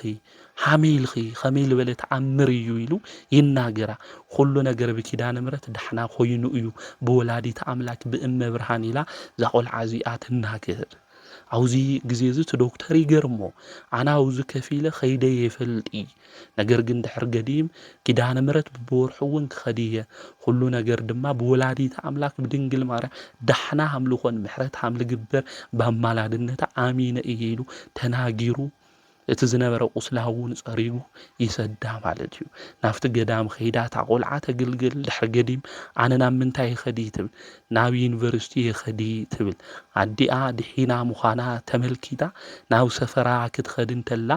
እተ ናብ ሰፈር ዝነበራ ንእስቲ ጓላ ድያ ቀቢራ መጽያ ታይልና ክናጽናሕና ዓይለን ብጣዕሚ ጭንቕ ኣዶታት ማለት እዩ ታዲኣ ግን ከምዚ ኢላ ተናገረት ኪዳነ ምሕረት ዝነገርኩዋ ዘይተረስዕ ዓደይ ኩሉ ነገር ኣስተኻኺላትለ እያ ልጓለይ ኣነ ጓለይ ኣብዚ ካብ ትሞት ላብ ኪዳነ ምሕረት ወሲደ ክትሞት እኒእዋ ኢለ ቅድሚኣ ድማ ኣነ ክሞት እኒእኒ ኢለ ክጽልእ እየ ከይደ ኩሉ ነገር ግን ንጽቡቕ ጌራቶ ኪዳነ ምሕረት ኢላ ትናገር እዛ ቆልዓ እዚኣ ኣብቲ ቤተ መቅደስ ኣብቲ ቤተ ክርስቲያን ማለት እዩ ተግልግል ናብ ቤተ መቅደስ ኣገልግሎት ለሎ ንደቂ ኣንስትዮ ዝፍቀድ ምጽራግ ከምኡ እውን ኣቦታት ክዳን ምሕጻብ ክኾን ይኽእል ኣብኡ ተግልግል ነይራ ኣብኡ እናገልግለት እናሃለየት ልስዋኤ ድማ ኩሉ ነገሩ ተበላሽዎ ዝመፀ ካብ ኣሜሪካ ሓደ ሰብ ድማ ይምልከታ ይሪኣ ማለት እዩ ኩሉ ሻዕ ኣብዚ ተግልግል ተለኺ ትጸርግ ተለኺ ይምልከት እየ ሃመ እዩ ጸገም ክሽግር ኺሉ ክናገራ እንተሎ ንሳ ተናገረቶ ኣነ ሰው ሁሉ ዝረስዕኒ እዩ ዘመድ ሁሉ ዝረስዕኒ ሰብየ ነይረ ኪዳነ ምሕረት ግን ካብ ሞት ላብ ህይወት ኣብቂዓተኒ ዘመድ ሁሉ ክጽግዐኒ ዝረሓቐኒ ሰብየ ነይረ ከምዚ ዝበልና ሰባት የለናይ ወገናተይ ዘመድ ዝረሓቐና ቤተሰብ ዝረሓቐና ብሕማምና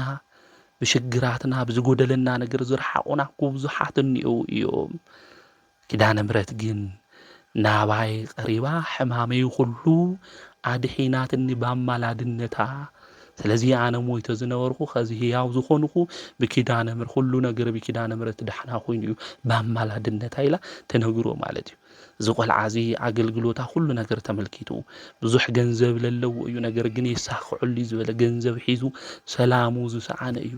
ናብ ዕረፍቲ ቦታ ናብ ኪዳነ ምሕረት ግዛ እዩ እዚ ቆልዓ ዝመጽኡ ስለዚ ድሕሪ ዝተወሰነ ግዜ ክምርዖ ክንእኒ ኢሉ ናይ ሓዳር ሕቶ ድማ ይሓታ ንሳ ድማ ክኾነ ይኽእል ኣነና ኪዳነ ምሕረት ኣገልጋሊት ኣቦታት ስዋኤ ኣትዮም ስዋኤ ሒዞም ፍቓድ እግዚኣብሔር እዩ ኢሎም ክልቲኦም እንታይ ኮይኖም ተመርዒዎም እዮም ማለት እዩ ኣብ ሰፈር ዝነበሩ ሰባት ድማ 6 ባሳት ዘን ዓበይትታታ መሊአን መጽአን ኣብኡ መርዓ ተገይሩ እዩ ማለት እዩ እዛ ቆልዓ እዚኣ ከዚ ዕለት 16 ክኾን እንተሎ ኩሉ ሻዕ መጽኣ ንሰባት ሁሉ ምግቢ ዝኾን እትምግብ ሓፍቲ እያ ከዚ 2-3 ሬስቶራንት ለለዋ ብናባዕላ ኩሉ ነገር እታዳሉ ዕለት 16 የካቲት ከምኡ ድማ ነሓስ 16 ክባር ዝበሃል ምንጻፍ ካብ ዱባይ እናምጸት ለኪዳነ ምሕረት እትህብ እያ ብነፍሳ ብስጋ ድማ ብስጋኣና ብነፍሳ ድማ ንክትባረኽ ጌራታ እያ ወላዲተ ኣምላክ ቅድስተ ቅዱሳን ድንግል ከምዚ ሓፍትና እዚኣ ልበለ ብዙሕ ጸገም ብዙሕ ሽግር ለለና ናብ ዓራት ደቂስና ሕማምና ንቆጽ ቃንዛና ብዙሕ ነገር ዝኸበደና ሰባት እኒኤና እመብርሃን ቅድስተ ቅዱሳን ድንግል ማርያም ብቶም ዝኸበሩ ኣእዳዋ ሁሉ ንክትድህስሰና ንኣምላኽና ናይ እግዚኣብሔር ቅዱስ ፍቃድ ይኹነና ናብ ቤትና ናይ ቅድስተ ቅዱሳን ድንግል ማርያም ኣእዳው ኣምላኽ ዝሓቆፉ ኣእዳው እዮም ሓጢኣት ዘይሰርሑ ኣእዳው እዮም እዞም ኣእዳው እዚኦም ለኩሉና የድልየና በብዙሕ ነገር ሓሚምና ኢና በብዙሕ ነገር ቆሲልና ኢና እሞ ናይ ቤትና ናይ ቅድስተ ቅዱሳን ናይ መብርሃን ኣእዳው ነዛ ቆልዓ እዚኣ ከም ዝፈወሱ ነዛ ቆልዓ እዚኣ ድማ ካብ ሕማማ ካብ መከራ ካብ ፈተና ኩሉ ንክትድሕን ኪዳነ ምሕረት ከም ዝገበረታ ንዓና እውን ካብ መከራና ካብ ፈተናና ሁሉ ንክንድሕን ንኣምላኽና ናይ እግዚኣብሔር ቅዱስ ፍቃድ ይኹነልና እዚ ምስክርነት እዚ ዝሰማዕኽዎ ታቆልዓ እውን ክትመጽእ ተላ በብወርሑኡ ኣብ ሰሚነሽ ኪዳነ ምሕረት እግዚኣብሔር ኣብ ልፈቐዱ ኣነ እውን ስለልቐድ ንዓይ እውን ብዙሕ ነገር ተገይርለ እዩ ኣብ ብዙሕ ሕማማት ወዲቐ ነይረ ብጸበላ ሰቴ ለዓወ ኩሉ ደብሩ እውን ኪዳነ ምሕረት እዩ እናቀደስኩን እናምሆርኩውን ዝዓወ ኩሉ ደብረይ ኪዳነ ምሕረት እዩና እዛ ናይ ምሕረት ዓዶ ኪዳነ ምሕረት ክጎድለኒ እንተሎ እትምልአለይ ክወድቕ ተለኹ እታልዕለኒ ክጨንቀኒ ተሎ ዘማኽራይ ኣብ ዝኸድኽዎ ኩሉ ድማ እትሕልወኒ ምስ ወዳ ድማ እታማልደኒ ጉልበተይ ሚስጥረኛይ ብርትዐይ መጽናዕኒዒተ እያ ዓደይ ኪዳነ ምሕረት ማለት ንኹልና እውን ኪዳነ ምሕረት በጺሓትልና እያ ለኣነ ጌርና እያ ዘይተፈትሐልና ሕንቅል ሕቅሊተይ ነበርያ ነበረ ብህይወት ዘመንና የለይ ማለት እዩ ኸዚ እውን እቲ ተዘሪጉ ለሎ ነገራት ሁሉ ንክጸሪ ሰላምን ፍቕርን ድማ ካብ ወዳ ካብ ኢየሱስ ክርስቶስ ንክትልምነልና እምቤትና ቅድስተ ቅዱሳን ድንግል ማርያም ንኣምላኽና ናይ እግዚአብሔር ቅዱስ ፍቃድ ይኹነልና ስለ ኪዳነ ምሕረት ተናጊርና ስለ ኪዳነ ምሕረት መስኪርና ክንውድኦ እውን ኣይንኽእል እዩ ወገናት ብዙሕ ነገር ኣብ ህይወትና ተገይርና በዓልቱ ዕለታና ኪዳነ ምሕረት እናበልና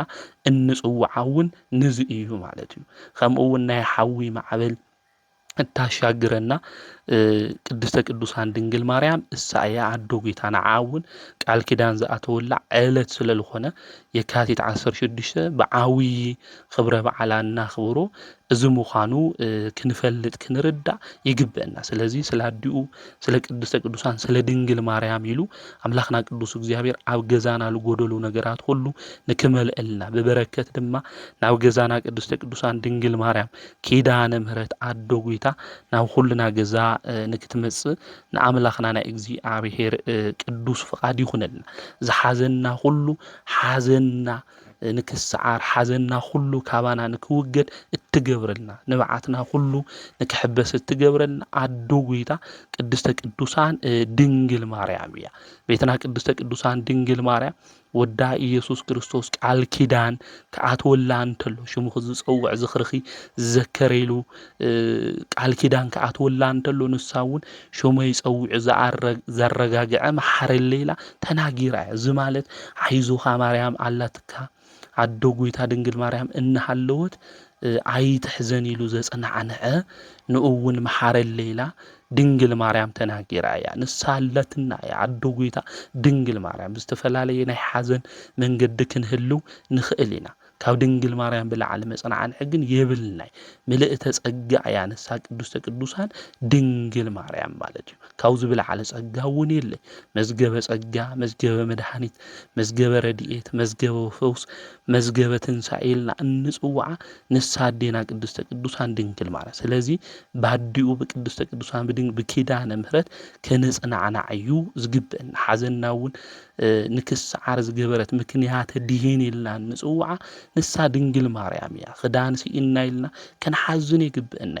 ክዳንና ዝኾነ ክርስቶስ ኣልቢሳትና እያ ክጠምየኒ ኢልና ክንሓዝን ይግበአና ምግበ ሕይወት ዝኾነ ክርስቶስ ወሊዳትልና እያ ስደተኛታት ኢልና ክንሓዝን ይግበእ ርስቲ ኸፊታትልና እያ ተረጊምና ኢና ኢልና ይንሓዝን በረከት ዝኾነ ኢየሱስ ክርስቶስ ሕይዋትና እያ ንሞት ኢና ኢልና ይንሓዝን ትንሣኤ ንሱ መድኃኒት ኢየሱስ ክርስቶስ ወሊዳትልና እያ ንሓሚምና ሓሚምና ኢና ኢልና እውን የንፈርሒ ፈውሲ ንሱ መድኃኒት ወሊዳትና ነዚ ኣባ ጊዮርጊስ ዘጋስጫውን ድንግል ማርያም ኣነ በኣኺ ተኣማመነየ ኢሉ ዝተናገረ መጸጊዒተ ኢኺ ኢሉ ዝተናገረ ነዚ እዩ ንዳንኤል ኣንበሳ ንክሰግደሉ ዝገበረ ንሰለስቱ ደቂቕ ድማ ሓዊ ንክጠፍአሎም ዝገበረ ንእስራኤል ባሕሪ ዝኸፈለ መድኃኒት ንሱ ኢየሱስ ክርስቶስ ዝወለድ ኺ ዓድቕ ስለዚ ዘፍረሐኒ ነገር የለ ኢሉ ኣባ ጊዮርጊስ ዘጋስጫውን ለምቤትና ድንግል ማርያም ዘመስገና ንዚ እዩ ትምክህተ ዘመድነ ኢልና እንጽውዓ እምቤትና ቅድስተ ቅዱሳን ድንግል ማርያም ለዚ እዩ ስለዚ ክንሓዝን ክንጭነቕ እንተለና እመብርሃን ድንግል ማርያም ብጽሕለይ ኣዶ ጌታ ኢልና ክንጽውዓ ይግበአና ሓዘንና ተቆሪጹ ንክድብረይ ዝገበረትልና ኣዶ ጌታ መድኃኒት ንሱ ኢየሱስ ክርስቶስ ወሊዳ ናይ 20 ዓመት ናይ 30 ዓመት ሓዘን እኮ ይኹን ናይ ዘለዓለም ሓዘን ኣብ ልዕሊና ነይሩ ብባህርነት ነርና ሓጎስ ደስታ ዝወለደትልና ንሳን ቤትና ቅድስተ ቅዱሳን ድንግል ማርያም ነዚ ቅዱስ ጳውሎስ እውን ደጊመ ይብለኩም ኣለኹ ብጎይታ ደስ ይበልኩም እናበለ ዝነገረና ነዚ እዩ ስለዚ ሓጎስና ደስታና ዝኾነ መድኃኒት ንሱ ኢየሱስ ክርስቶስ ዝወለደት ኣዶ ጌታ እመብርሃን ወላዲተ ኣምላክ ኣቁራሪተ መዓት ንጽይተ ንጹሃን ድንግል ማርያም ኪዳነ ምሕረት ምሳና ስለ ዝኾነት ኣዶ ኮይና ስለ ዝተዋሃበትና ደስ ክብለና እዩ ልግባ ንሳ ቅድስተ ቅዱሳን ድንግል ማርያም ኢዳ ዘርጊሓ ሁልሻ ምሕረታም ትልምነልና ክንፈልጥ ክንርዳእ እዩ ዝግበአና ፈተና መከራ ኮይና ንዓና ጸዋዕና ወዳ ድማ ምሕረት ንክልእኸልና ንኣምላኽና ናይ እግዚአብሔር ቅዱስ ፍቃድ ይኹነልና ብቃል ኪዳና ቤትና ቅድስተ ቅዱሳን ድንግል ማርያም ምሕረት ሰላም ፍቕሪ ናብ ልዕሌና ንክመጽእ ንሕና ድማ ንእሽተይ ሰናይ ዝተባሃለ ጽቡቕ ነገር ብሂወት ዘመንና ክንሰርሕ እዩ ዝግብአና ሕዝቅያስ ንጉስ እኮ እግዚኣብሔር ክምሕሮ እንተሎ ዕድመ ዝወስኸሉ እኮ ንብዓት ነቢዑ እዩ ሓዚኑ እዩ ተጸጺቱ እዩ ንሕና እውን ቤትና ቅድስተ ቅዱሳን ድንግል ማርያም ገዛና መጽያ ክትባርኸልና ነገራትና ሁሉ ንክሳኽዐልና ሃምታ ናይ ሰራዊታ ሰበይት ንእሽተይ ሕሩጭ ከም ዝነበራ ንሕና እውን ንእሽተይ ናይ ጽድቅ ስራሕ ክህልወና ይግባእ እንጾም እንጸሊ እንሰግድ እውን ክንኾን ይግብአና ብልብና እውን ወላዲተ አምላክ በአማላድነት ሓደራኻ ማለድኒ ዝብል ተስፋ ልቢ ክህልወና እዩ ዝግባእ እግዚኣብሔር ብብዙሕን ከምኡ እውን ብውሕድን ከድሕን ዝኽእል አምላክ ምዃኑ እውን ኣብ ቀዳማይ ሳሙኤል ምዕራፍ 14 አምላኽና ቅዱስ እግዚኣብሔር ነጊረና እዩ እሞ እታ እግዚኣብሔር ዝመረጻ እግዚኣብሔር መሪጽዋ ድማ መሕደሪተ እያ ኢሉ ዝመረጻ ጽዮን ንሳ ድንግል ማርያም እያ እዚ ትንቢተ ኢሳይያስ እውን ክናገር እንተሎ ምዕራፍ 59 ቁጽሪ 20 ንጽዮን ነቶም ካብ ኃጢአቶም ዝንስሁ ቤተ ያዕቆብ ዘድሕን ክመጽእ እዩ ይዝብል ስለዚ ነቶም ቤተ ያዕቆብ ካብ ኃጢአቶም ድማ እንታይ ዝንስሁ ንኦም ከድሕኖም ድማ መን ክመጽእ እዩ ይዝብል እግዚአብሔር ከም ዝመጽእ ይነግረና ይርድእና ማለት እዩ ጽዮን ዝተባሃለት ድማ ቤትና ቅድስተ ቅዱሳን ድንግል ማርያም እያ እግዚአብሔር ዝሓርያ ዝመረጻ አዲኡ ንክትኾን ካብኣ ዝተወለደ ጽዮን አማናዊ ጽዮን ኢልና ንጽዋዓ ድንግል ማርያም እያ ኣነስ ምስኣቶም ዘለኒ ኪዳን እዚ እዩ ይብል እግዚአብሔር ይዝብል ስለዚ እግዚአብሔር ምስ ቅዱሳኑ ታይኒእዎ ማለት ቃል ኪዳን ምስኦም ዘለኒ ቃል ኪዳን ኪዳነይ እዚ እዩ ይብል እግዚአብሔር ኢሉ ቅዱስ መጽሐፍ ይነግረና ይርድእና እዩ ማለት ስለዚ አምላኽና ቅዱስ እግዚአብሔር ካብቶም ኃጢአቶም በዲልና ኢና ኢሎም ዝንሱ ከድሕን ዝመጽእ እዩ ምስኣቶም ድማ እግዚአብሔር ኪዳን ከም ዘለዎ ንጽዮን እውን አምላኽና ቅዱስ እግዚአብሔር ቃል ኪዳን ከም ዝኣተወላ ቅዱሳት መጻሕፍቲ ይነግሩና ይርድኡና ወዛቲ እቲ ኪዳኖሙ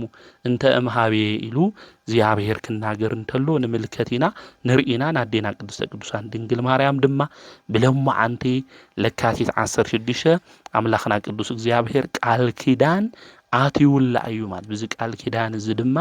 ቤትና ቅድስተ ቅዱሳን ድንግል ማርያም ናይ ምሕረት አዶ ናባና መጽአ እቲ ይኾን ይዝበልናዩ ነገራት ተስፋ ዝቆረጽናዩ ንክስተኻኸለልና ንአምላኽና ናይ እግዚአብሔር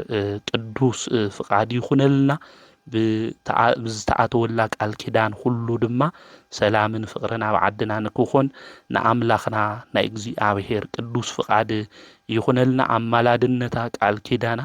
ምስ ኩልና ንዘለዓለም ንክኾን ንአምላኽና ናይ እግዚአብሔር ቅዱስ ፍቃድ ይኹነልና እግዚአብሔር ምስቶም ዝመረጾም ዝሓረዮም ቃል ኪዳኑ ገበረ ከም ዝበለ ምስ ቤትና ምስ ቅድስተ ቅዱሳን ምስ ድንግል ማርያም እውን ቃል ኪዳን አትዩ ምስቶም ካልኦት ቅዱሳን አቦታትና አዴታትና እውን ናይ ምሕረት ቃል ኪዳን አምላኽና ቅዱስ እግዚአብሔር ትውልድን ክድሕን ቃል ኪዳን ከም ዝሃቦም ቅዱሳት መጻሕፍቲ ይነግሩና እዮም ይርድኡና እዮም ከምኡ እውን ብሎማዓንቲ ለካቲት 16 ናመጥምቀ መለኮት ቅዱስ ዮሐንስ አዲኡ ዝኾነት ቅድስት ኤልሳቤጥ በዓለ ዕረፍታ ምዃኑ መጽሐፈ ስንክሳር ይነግረና እዩ እዛ ቅድስት አዴና ኤልሳቤጥ አዲኣ ሶፊያ ተባሂላ እያ ትጽዋዕ ሶፊያ ድማ ጓል ማጣት እያ ማጣት ሰለስተ ደቂ እዮም ደቂ የነረንኦ ታናይ መጀመሪያ ዓባይ ማርያም ትበሃል ናብ ግብጽን ቤትና ድንግል ማርያም ክትስደድ እንተላ ዘገልገለታ ንሶሎሜ ዝወለደት እያ ታ መበል ካልኣይ ጓሉ ሶፊያ ትበሃል እዚኣ ድማ ናይ ቅድስት ኤልሳቤጥ አዲኣ እያ ታ ናይ መጨረሻ ሃና እያ ትበሃል ዝኸበረት አዴና ቅድስተ ቅዱሳን ድንግል ማርያም ዝወለደት እያ ሶሎሜ ኤልሳቤጥ ቤትና ድንግል ማርያም ደቂ ሓትነ እየን ማለት እዩ ናዛ ቅድስት ኤልሳቤጥ እዚኣ ካህኑ ዘካርያስ እውን ተመርዒዋ ዝኸበረ ወንጌል እውን ስለ ኤልሳቤጥ መስኪሩላ እዩ ብለይ ነውሪ ብለይ ነቐፋ ብሕጊ እግዚአብሔር እውን ጸኒዓ ዝነበረት ቅድስት ምዃና ወንጌላዊ ቅዱስ ሉቃስ እውን አውዚ ኣብ ወንጌሉ ምዕራፍ 1 ይነግረና እዩ ይርድእና እዩ ክልቲኦም ከዓ ኣብ ቅድሚ እግዚአብሔር ብኩሉ ትእዛዛት ትእዛዛት እግዚአብሔር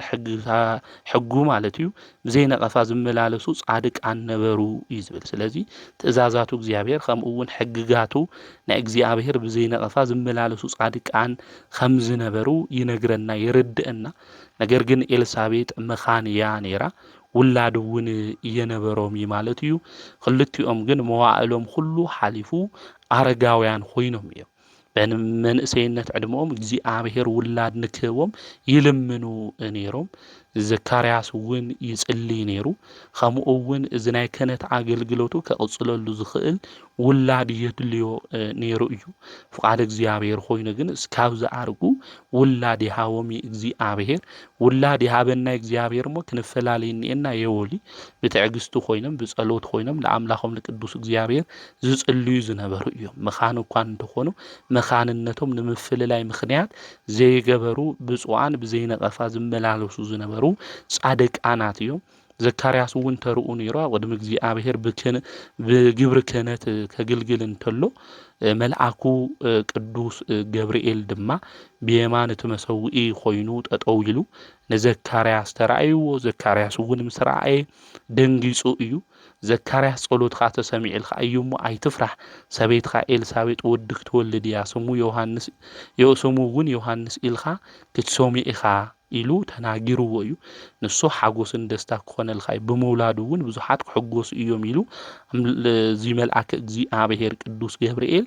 ኣብ ሳሬት ብሲ ተናጊርዎም እዩ ማለት። ዘካርያስ አሪጉ እዩ ለሎ ኤልሳቤጥ እውን ናይ ኣነታታ ኩሉ ነገር ሓሊፉዋ እዩ ማለት አሪጋ እያለላ ማለት እዩ። ስለዚ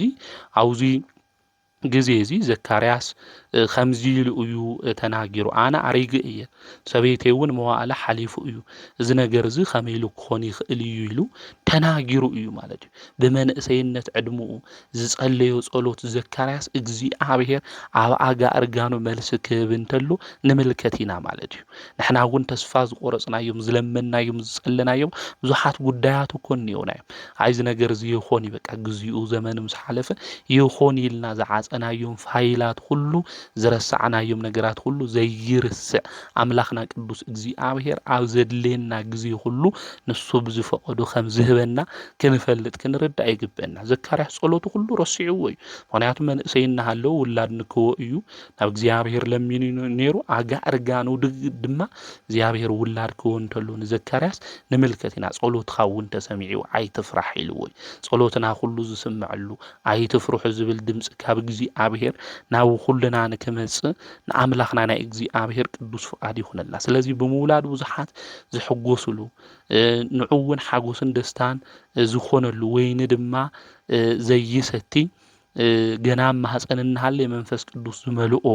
ካብ ህዝቢ እስራኤል ንብዙሓት ናብ እግዚአብሔር አምላኾም ክምለሱ ዝገብር ናይ እግዚአብሔር ነቢይ መጥምቀ መለኮት ቅዱስ ዮሃንስ ከም ዝውለድ ከምኡ እውን ብመንፈስ ብሓይሊ ኤልያስ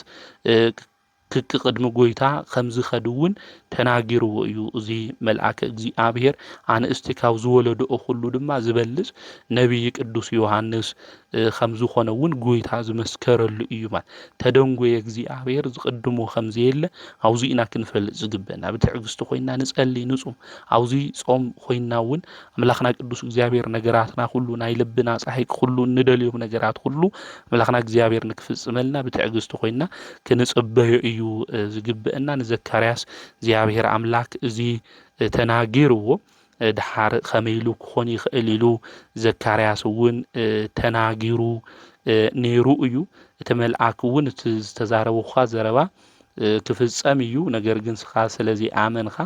ብሃም ክትኾንኒ ኢካ ምዝራብ ክትስእኒ ኢኻ ኢሉ ተናጊርዎ እዩ። እቲ ህዝቢ ግና ንዘካርያስ ይጽበዮ ነይሩ እዩ። ኣብቲ ቤተ መቅደስ ምድንጓይ እውን ተገሪሞም ድሕር እዚ መዓልትታት እዚ ኤልሳቤጥ እውን ጠኒሳ ንሓሙሽተ ኣዋርሕ ንበዓላ እንታይ ገይራ ሓበአት ኢሉ ከዚ ጥንስና ንክረኣይ ቤቢ ሻወር ገለ ነበልና ለይነበረ ልማዳት ኢና ኣዴታትና ቅዱሳን ግን ክንምልከተን እንተለና ጥንሰ እንታይ እየን ገብራ ይሓብኣ እየን ነይረን። ኣዴታትና ወለድና ክንሓትት ንኽእል ኢና መዓዝ ጠኒሳ መዓዝ ከወሊዳ እዩ ልበሃል። ናይና ግን ልክፍለጠልና እንገብሮ ሸዋት እንገብሮ ነገራት ሁሉ ብጣዕሚ ከቢዱ እዩ ማለት እዩ። ኤልሳቤጥ ግን ሓሙሽተ ወርሒ እንታይ ገይራ ሓበአቶ ኢሉ ጎይታ ብዘን መዓልትታት እዚአን ተመልከተኒ ነታ ኣብ ቅድሚ ሰብ ዝነበረን ውርደተይ እውን ኣርሐቐለይ እዩ ጸሎተይ እግዚአብሔር ሰሚዕለይ ውርደተይ እውን ካብይ ኣርሒቕለይ ከምዚ እንብለሉ ግዜና እዋን ኣምላኽና ቅዱስ እግዚአብሔር ንኹልና ይዓድለና ማለት እዩ ቅዱስ ዮሐንስ እውን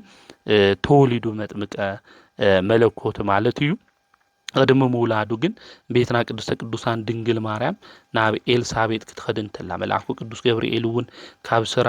እንተሎ እታ ዘመድ ዝኾነት ኤልሳቤጥ ኣብ ኣጋር እጋና ጠኒሳ ኣላ እታ መኻን ዝተባሃለት እዚ ካብ ዝኾን ሻድሻይ ወርሕ ኢሉ ተናጊርዋ ነይሩ እግዚአብሔር እውን ሳኖ ነገር የሌሉ ነጊርዋ ስለልነበረ ቤትና ቅዱስ ቅዱሳን ናብ ኤልሳቤጥ ከይዳ ነይራያ ኤልሳቤጥ ቃል ሰላምታ ማርያም ሰምዐት እቲ ህፃን ኣብ ማህፀና ተሰራሰረ ንኤልሳቤጥ ድማ መንፈስ ቅዱስ ዝመልአ ኤልሳቤጥ መንፈስ ቅዱስ ዝመልአ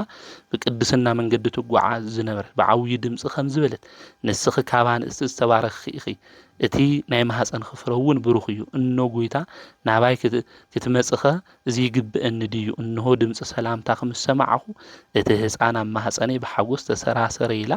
ኤልሳቤጥ ተናጊራያ እታና ምሕረት ቃል ኪዳን ብለምዓን ተቀበለት አዲና ኪዳነ ምሕረት ቅድስተ ቅዱሳን ድንግል ማርያም ነዘመዳ ንኤልሳቤጥ ክትሓታ ክትኸድ እንተላ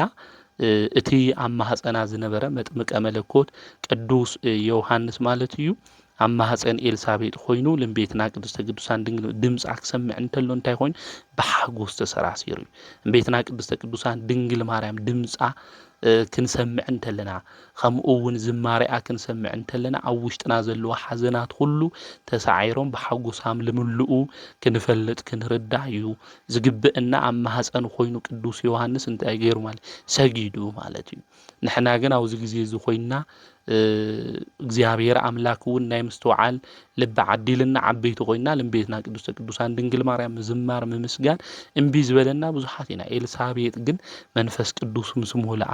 ንስኺ ካባን እስቲ ሁሉ ዝተባረኽ ኢኺ ናይ ማህፀን ክፍረውን ብሩኽ እዩ እናበለት ዘሚራያ ቀኔውን ተቀንያ እያ ማለት እዩ ንሕና እውን ብህይወት ዘመንና ሁሉ መንፈስ ቅዱስ ኣብ ውሽጥና እንድሕር ኮይኑ ለምቤትና ቅዱስተ ቅዱሳን ድንግል ማርያም ከምነምስግን ክንፈልጥ ክንርዳ ይግብአና ላዶ ጎይታ